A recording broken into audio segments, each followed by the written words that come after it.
So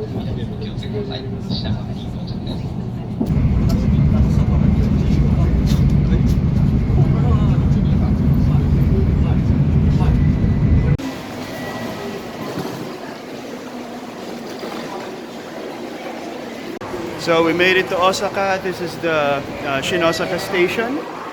We're exiting here. We're gonna take a cab to Intex. That's where the event is. Let's go.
Welcome, SneakerCon 2019 Osaka. We're here of with all the man. places to see him. The Bawz with us as if hindi nag-usap eh. No? Okay. Yeah, how you guys? So we're here. Yeah, Carlo, what do you think of the event so far? We've been here what? Well, together 15 minutes.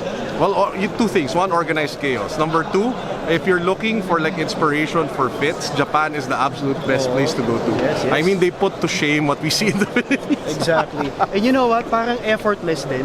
Yeah, people, Diba, are here are dressed so well. Yeah, they put on the hoodie, the sweatpants, and the sneakers, pero hindi in-effortan, ano? Yeah, Parang unlike us. Yun ang vibe, oh. Kasi ang hoodie, pag nasa BGC ka, naka-hoodie ka. Correct. Mali. Pero here, yeah, I mean, I love the vibe. You see that the street culture here is legit. Yes, and yes. it fits the total Japan vibe, right? Absolutely. So it's like you see that Tokyo Japan culture meshed with like hip hop and fashion, and you see this, which is like the perfect marriage. Exactly. And that's why I think going here is so much fun. I mean, I hope we see SneakerCon in Manila and we see like a more Filipino take on streetwear. I mean, I'm excited to see where that goes. May identity ang Japan, ano? Yeah, it's really strong. I mean, the people here, talaga, when they dress up, it looks so natural. It looks and feels so natural. Ang Philippines ba may identity na pagdating sa streetwear o forming pa lang? I think it's forming because you're still seeing more and more local brands and creatives and artists. Yeah. Of course, you have big inspirations like sila Big Boy, Secret Fresh, DBTK, and all those guys trying to put together like a Filipino identity. Yes. But here, man, they just embraced it and they ran with it because it's so them.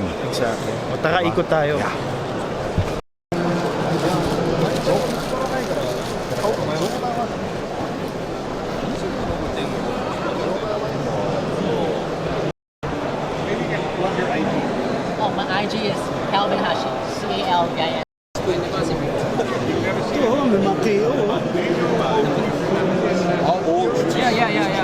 Ople.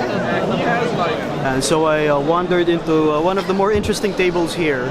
As you can see in the background, we have the old Jordans. These are early releases, man. We have the Breads over here, we have the Blues, the Carolinas.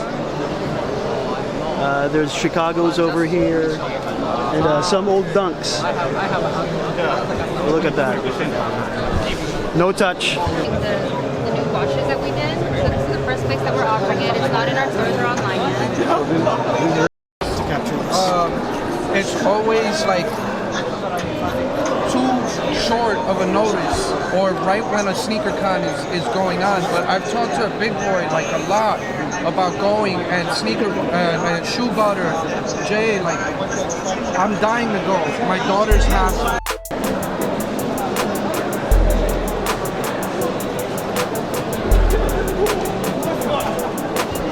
So right now we're taking a break from SneakerCon.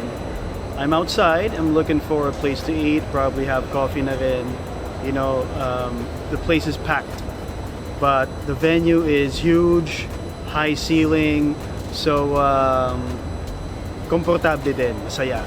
You know, and as what Carlo mentioned kanina, may vibe na kakaiba. This SneakerCon, especially the one here in Osaka, is a sneaker event, yes.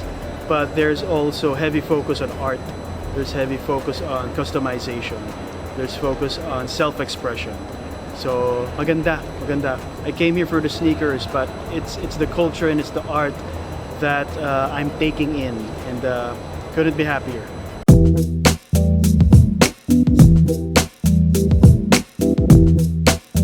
So may table dito sa CON Osaka. Nakita niyo yan? Legit authenticated. It's a counter where you can take your sneaker and they will authenticate it for you. They're gonna tell you if it's legit. Galing, no?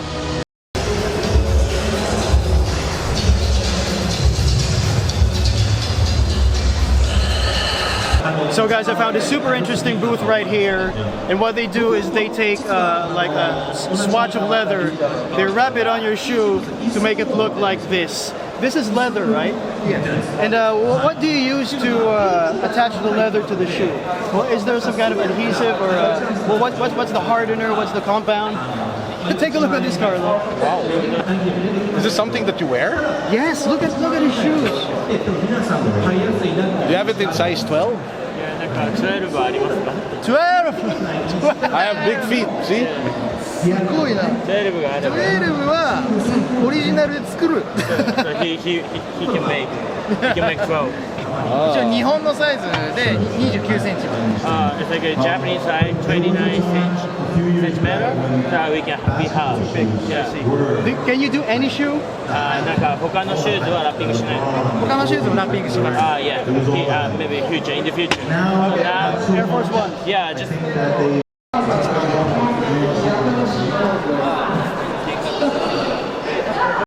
Yeah, So he can make. But do you just sell here or do you No, ship? I think on website. Ah, okay.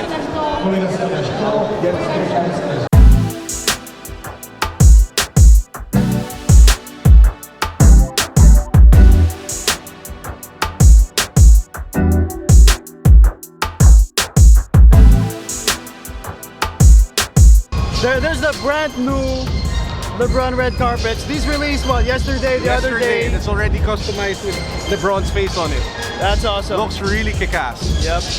Would you have that done on your shoes? What do you think of custom? I'm all for it. I can't customize my own shoes. But will you have somebody customize for your shoes? If it's someone I know, if it's someone who I know can pull off a good custom, I would. Yeah, I'm just worried they might wreck the shoe. That's the worry. Yes, yes.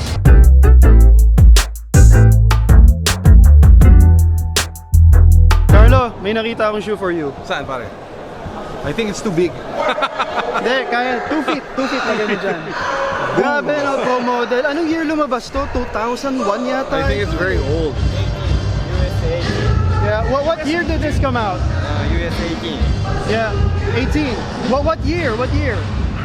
09. 2009. From 2009. US 18. Wow. What size are you, Carlo? Size 12. Size 12. Too big, too big.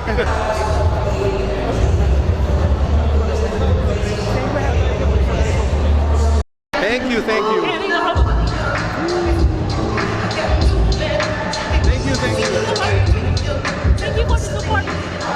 So I'm here right in front of Dai Tamura's table. He's one of the up-and-coming, he's starting to get famous. He's a Japanese artist. Oh, Carlo Ople, I know that guy. Anong ginagawa mo dito? Wala, naliligaw lang. Naliligaw lang. So Dai Tamura, he has these art pieces, basketball-themed art pieces. Let's see, tingnan natin. I'm not an art guy, pero who knows?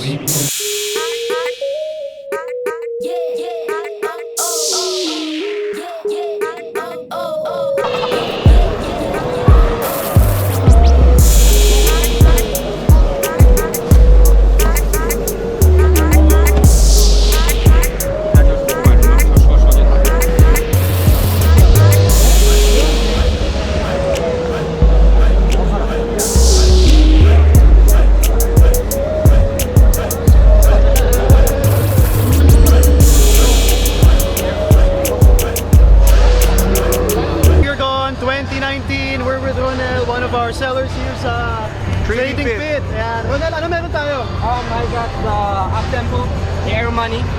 Ayan. Everything. How much does this go for? For yen, it costs for 22, I think. Okay, what's the ugliest, cheapest sneaker would you take for this plus cash? Kumare, butas na. Wala yata, kailangan niya ng pera. I need to dispose, so I really need to dispose, so I'm not taking risk for it. Okay. I see you have the Kobe's also, the away Kobe Kobe's. ones. Yan.